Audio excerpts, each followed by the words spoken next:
Olá galera do YouTube, tudo jóia com vocês? Pois bem, vamos dar início hoje a mais um vídeo relacionado ao meu Fiat Uno Mille Electronic ano 93, modelo 94, que vocês já conhecem aqui no canal pelo apelido de Algodão Doce e também pela sua série de vídeos aí de dicas, impressões e manutenções acerca do modelo.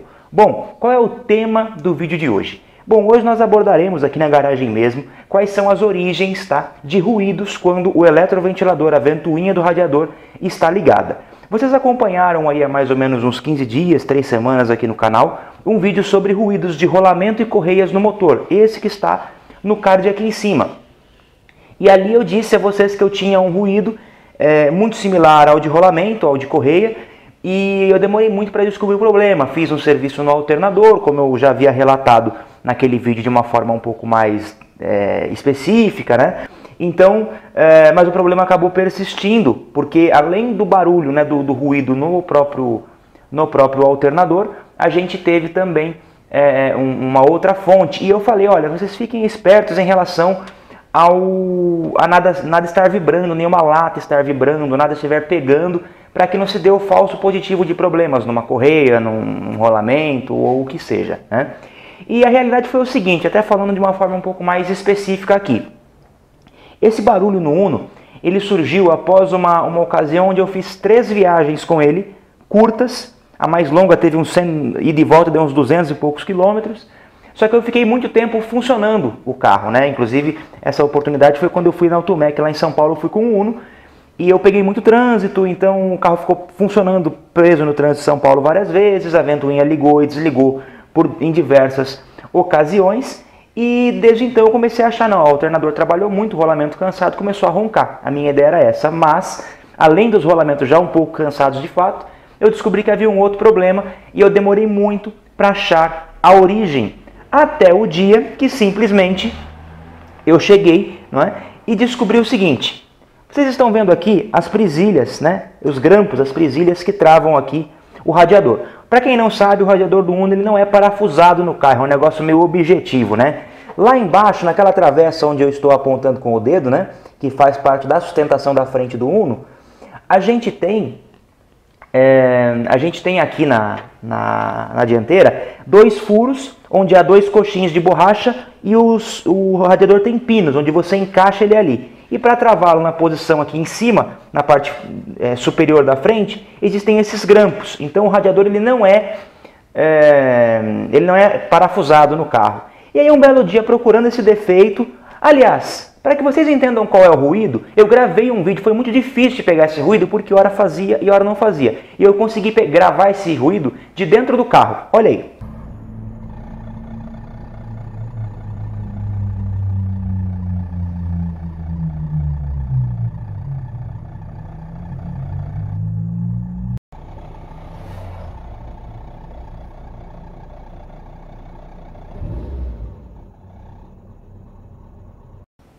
Bom, agora que vocês já viram do que se trata, eu comecei a perceber que às vezes eu abria o capô, parava de fazer barulho, dependendo da posição que eu parava o carro fazia barulho ou não, só fazia na marcha lenta, não era todo momento que fazia, até o momento que eu realmente descobri a origem e chega a ser patético. É isso aqui, ó. A braçadeira solta, esse grampo aqui com uma certa folga. Ainda que o radiador tenha uma borracha aqui para tirar a vibração, quando eu ligava a ventoinha, por mais que o conjunto seja balanceado, o radiador estava vibrando, ó, e fazendo esse barulho proporcional à rotação do eletroventilador. Então o que nós faremos hoje? Hoje nós vamos remover essa abraçadeira aqui e nós vamos ajustar tal qual a outra, que está justa, tá vendo? Nós vamos fazer o quê? Pegar o alicate certinho e compensar a folga dela de tal modo que ela não fique alta, com um vão aqui, ó, para que ela não pegue no capô, quando você fechar o capô. Se você fizer isso daqui, ela para, ó. Só que você descentraliza o radiador. E aí começa a fazer barulho, quando você bate o capô, ela volta para o lugar. Então, é interessante a gente rebater com calma até encontrar uma posição ideal para ela, de tal forma que fique justa, acima de qualquer coisa, ela fique justinha aqui e não faça mais barulho. Pode ver até que ela machucou ali a lataria de tanto atrito que ela fez em virtude da posição que ela ficou parada. Então eu vou remover ela aqui, ela é só puxar para fora que ela solta e a gente vai fazer um retrabalho. Quando ela estiver justinha, eu volto para mostrar para vocês o resultado. Porque não há uma receita de bolo aqui, tá? Aqui, dependendo da situação, você pode apertar mais ou menos, você pode ter uma abraçadeira muito justa, pode ser o contrário. Então isso aqui é muito mais sobre você utilizar da sua criatividade para resolver do que qualquer outra coisa. Lembrando que existe isso aqui para reposição, caso você esteja quebrada ou sem condições de reaproveitar, o que eu não acredito que seja o caso da minha, tá bom? Pessoal, eu desmontei e montei, e o que eu descobri aqui, tá? Vocês podem ver que ela está solta ainda.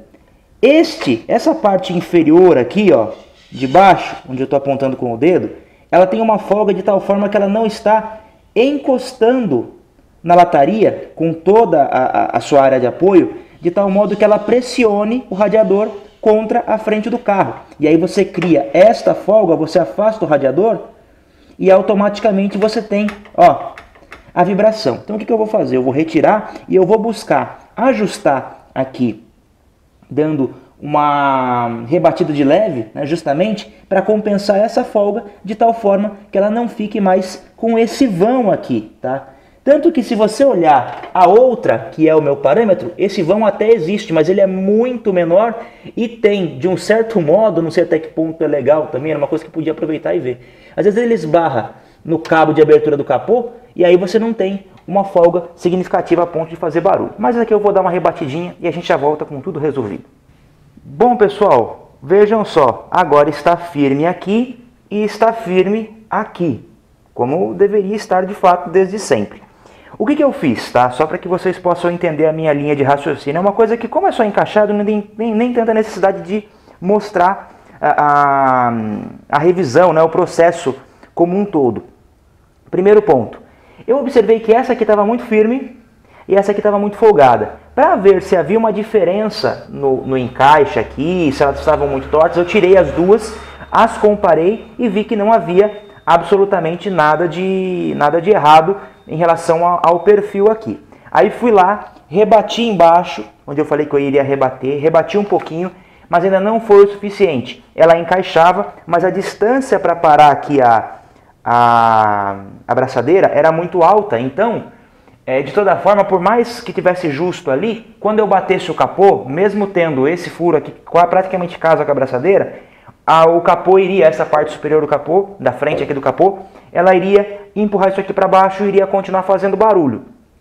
Aí eu continuei entendendo, busquei entender por que estava ficando alto mesmo na posição correta. E eu descobri que essa superfície do radiador, onde a abraçadeira encosta, é mais alta do que o radiador original. Esse aqui é um radiador denso, muito bom, mas há essa diferença de medida, o que curiosamente não acontece no reservatório de expansão. Então desse lado isso não existe esse problema. Só que desse lado existe. Aí eu pensei, das duas uma, né? Ou eu busco entortar isso aqui para encaixar, só que é aquela história. Mesmo que tenha uma folguinha ainda, por mais que eu entorte aqui, eu vou pressionar isso aqui para baixo, mas não vou resolver o problema. Então eu teria ou que lixar aqui embaixo do radiador para aumentar essa distância e ceder a abraçadeira para baixo, ou encontrar uma forma de compensar essa folga sem mexer em nenhuma das peças. Aí eu fui para o porta-mala do carro, que todo mundo que tem carro antigo tem tranqueira no porta-mala. Então eu fui dar uma olhada se eu tinha uma borracha, se eu tinha alguma coisa que pudesse compensar essa folga, sem alterar nada que fosse de original. Não achei. Aí fui mexer nas caixas de ferramenta e eu encontrei, sei lá de onde que veio, um pedaço de conduíte de borracha, daqueles que protegem chicote automotivo. Cortei um pedaço e sedimentei ele junto com a borracha do radiador, aumentando a distância entre a lata e essa caixa do radiador aqui, que faz a fixação do conjunto. Ou seja, quando eu venho com a abraçadeira na posição original e pressiono ela contra o carro montada desse jeito aqui, automaticamente eu pressiono a borracha que é flexível e deixo na altura que precisa estar para ele ficar alinhado com o coxinho lá de baixo. Claro que uma coisa não justifica a outra.